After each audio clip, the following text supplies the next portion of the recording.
Bom dia, minhas crianças. Estamos iniciando mais um dia de aula.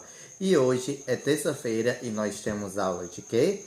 Ciências e História, certo? Então, primeiro eu quero passar um comunicado a vocês, certo? Caso você fale comigo agora de manhã e eu não responda de imediato, é porque finalmente a tela do meu celular vai ser consertada, certo? Então vai acabar essa imagem embaçada, certo? E vocês vão poder ver melhor.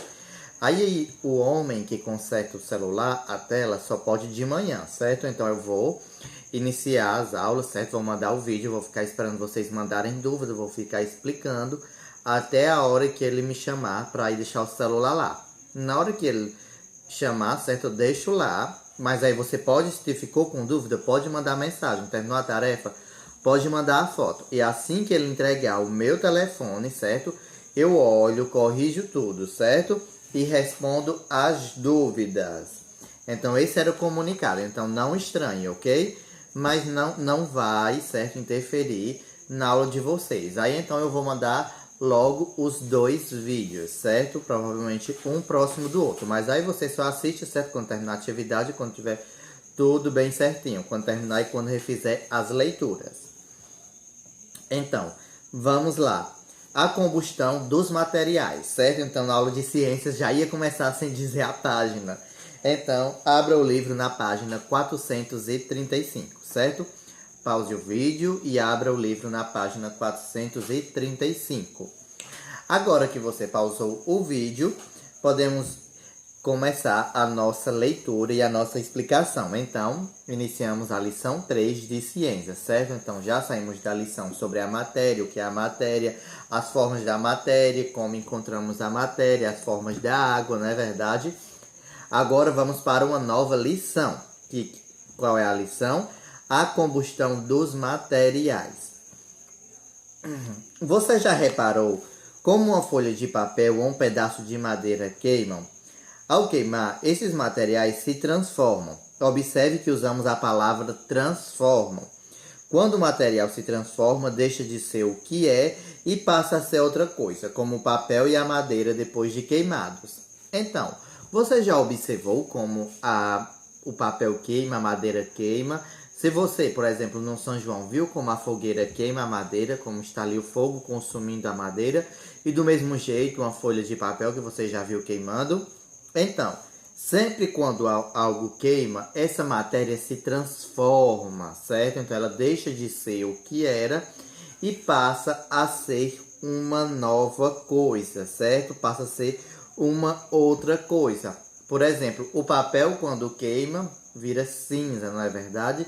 Já a madeira quando queima, primeiro ela vai virar brasa, depois de virar brasa, ela vai virar cinza. Então, vai depender, certo? Como o material é queimado e também vai depender da matéria que está sendo queimada. Então, vocês já observaram isto? Então, mas o que será que é isto?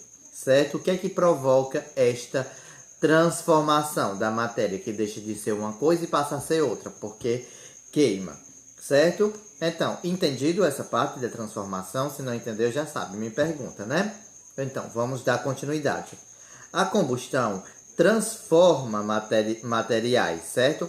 Por isso dizemos que é uma transformação química, isto é, por intermédio dela, as substâncias iniciais sofrem alterações e outras substâncias são formadas. Nesse tipo de transformação, as substâncias iniciais podem não mais voltar ao seu estado inicial, certo? A combustão é a queima de materiais. Então, já que quando queima se transforma, então o que é que acontece? Acontece o que? A combustão, certo? E o que é a combustão? A combustão nada mais é do que o material queimando e se transformando, certo?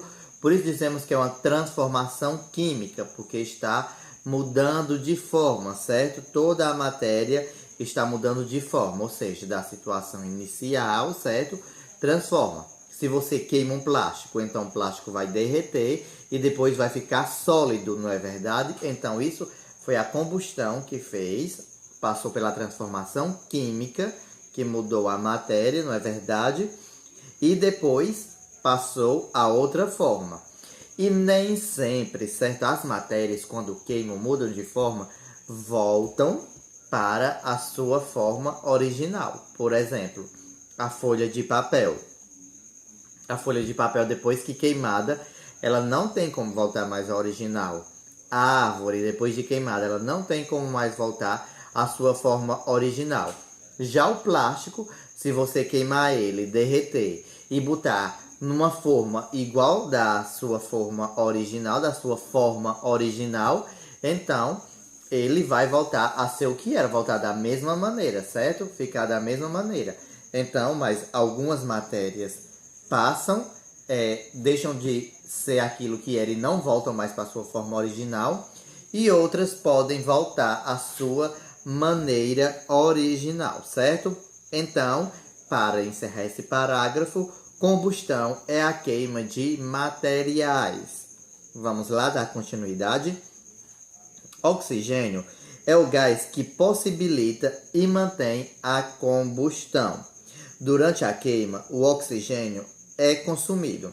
Se não houver renovação do ar, o oxigênio acaba e o material para de queimar. A combustão termina.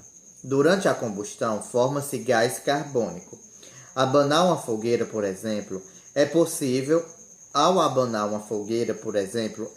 observar facilmente que o oxigênio mantém a combustão, pois quanto mais abanamos, mais forte fica o fogo. Então, para haver a queima, a combustão, não é necessário só o fogo e a matéria. É necessário um gás, e não é o gás de cozinha, certo? O gás necessário para ser possível a queima e a combustão é o quê? É o oxigênio, certo? Então, é ele que possibilita e mantém a chama acesa, certo? Que mantém a combustão, que mantém o fogo ali. Porque durante a queima, durante a combustão, quem está sendo queimado é o oxigênio, certo? Então, e se não há a renovação do oxigênio, certo? O material para de queimar, o fogo para de queimar. O fogo se apaga, certo? A professora então quer dizer que sem o ar, sem o oxigênio, não há fogo? Não há, certo?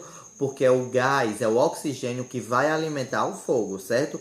Mesmo tendo o combustível, certo? Mesmo você jogando gasolina ali e a chama, um fósforo, se não houver o oxigênio, não vai pegar fogo, certo? Porque ali quem está alimentando aquele fogo constantemente é o oxigênio, certo? E se para o oxigênio a combustão termina e o gás e o fogo se apaga, certo? Entendido essa parte? Se não entendeu, me pergunta, certo? Durante a combustão, forma-se um outro gás, certo? Então, o oxigênio está ali alimentando o fogo, deixando ele aceso, fogo, certo? Mas, enquanto o oxigênio está alimentando, o que é que acontece? Forma-se o quê? O gás carbônico. E esse gás carbônico, certo? Ele vai direto para a nossa atmosfera. Por isso que é importante ter cuidado com aquilo que é queimado, certo? Por isso nós devemos estar evitando queimar as matas, porque pode ser que gere muito gás carbônico, ok? E o gás carbônico, ele pode gerar o efeito estufa, que deixa a terra mais quente, certo? Então, quando a gente abana um fogo, um churrasco, então uma fogueira, a gente não abana assim, por exemplo, não é verdade? Com uma tampa com papelão. Acho que vocês já viram alguém abanando fogo, não é verdade? Então, ali a pessoa está alimentando o fogo com oxigênio, certo? Então ali ele está alimentando, certo, o fogo com oxigênio. Então quanto mais abana, mais oxigênio entra no fogo e mais forte ele vai ficar, certo? E vai indo cada vez mais forte. E outro exemplo, certo? Isso você pode fazer em casa. Mas, olhe só, esse experimento que eu vou dizer para vocês, você só pode fazer se houver um adulto perto, ok? Se não tiver um adulto perto com você auxiliando, não faça, certo? Ah, professor, se eu só não pude cortar do vídeo, mas aí você poderia ler, porque está aqui no livro, certo? Por isso que eu estou dizendo. Não faça sem um adulto perto, não é obrigatório. Se você quiser fazer e tiver um adulto perto que vai auxiliar, ok? Você pode fazer. Agora, se você fizer, aí eu vou pedir o vídeo, certo? E eu ver que não tem um adulto perto, eu não vou considerar sua atividade, certo? Eu vou desconsiderar, não vou dizer nada, nenhum coleguinha vai dizer nada, certo? Vai ficar o seu vídeo lá, sem ninguém dizer nada. Então, faça só com um adulto próximo a você, ajudando, certo? Então, depois que acabou o momento sério, vamos lá. O oxigênio e a combustão. Para observar a necessidade do oxigênio na combustão, você pode realizar com a ajuda de um adulto o experimento a seguir. Então, como é esse experimento? Acenda uma vela pequena, certo? E depois você vai cobrir com um copo, certo? Observe que a chama queima por alguns instantes e logo se apaga. Como o copo impede a renovação do ar, a vela só queima enquanto há oxigênio dentro do copo, certo? Então você pega uma velinha pequena, certo? Pode cortar a vela, acende ela, coloca e depois coloca um copo de vidro para que você possa ver. Depois que você colocar o copo de vidro, a chama vai ficar lá durante alguns segundos e depois ela vai se apagar porque não há oxigênio dentro do copo, mas que o fogo consumiu todo. Mas só faça com um adulto próximo, certo? E outro experimento que você pode fazer. Você vai colocar uma vela dentro de um copo com uma mistura de água e bicarbonato de sódio. Acenda a vela, coloque um pouco de vinagre dentro do copo. Observe como em pouco tempo a vela se apaga, certo? Então não é obrigatório fazer, principalmente se não tiver bicarbonato de sódio em casa. Não fique aperreando o seu pai, a sua mãe, um responsável, um tio, uma tia, avó para comprar ou arranjar, certo? Não é obrigatório, ok? Certo? Então, por que a vela se apaga com isso? O bicarbonato de sódio com vinagre produz gás carbônico. E o gás carbônico toma lugar do oxigênio, extinguindo o fogo. Sem oxigênio, a vela para de queimar, certo? Então, muito cuidado com isso. Se você for fazer, basta fazer a primeira, certo? Com o adulto próximo. Então, passemos para a nossa próxima página. Então, nós temos uma atividade, certo? A página 436. Vocês façam essa atividade e me mandem, certo? E aqui o nosso cachorrinho está falando, certo? Que esses experimentos só podem ser feitos na presença de um adulto, porque pode causar queimaduras. Então, só faça se tiver um adulto auxiliando vocês, certo? Se não tiver, não faça, não é obrigatório. Aí, se você fizer, você manda lá no grupo, certo? O vídeo da experiência, mas lembrando só se tiver um adulto próximo a vocês. Se não, não faça. Então essa foi a nossa aula de ciências. Que hoje é aniversário de quem? De Fabrício, certo? Fabrício, nosso querido amigo, nosso querido colega. Que você tenha um feliz aniversário, te desejo tudo de bom, certo? Acredito que todos os seus colegas também desejam tudo de bom, certo? Muitas e muitas felicidades, que Deus te abençoe, certo? E que você continue sendo esse menino muito bom, aplicado e inteligente, certo? E você, colega, eu indico que mande a mensagem de parabéns para Fabrício, certo? Para tornar o dia dele ainda mais feliz com as suas felicitações, certo? Parabéns, Fabrício. Feliz aniversário. Que Deus te abençoe.